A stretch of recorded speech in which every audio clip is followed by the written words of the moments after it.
In this video, I am going to show you how to change your theme in Outlook. In Outlook on the web, initiate composing a new email by clicking on the option to create a new message. Once in the new message window, locate the Options tab. Here, you'll find the Colors option, which, when clicked, will open the Theme Colors gallery. Within the Theme Colors gallery, you'll observe a variety of color sets. The initial group represents the colors of your current theme. Feel free to browse through and select a color set that aligns with your preferences.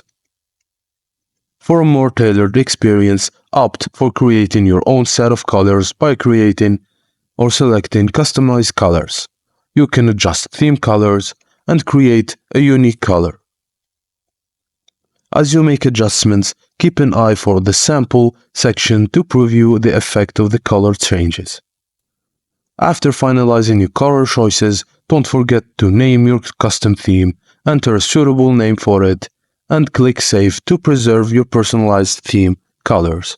And that's it, guys. Thank you for watching, and please don't forget to like and subscribe for more.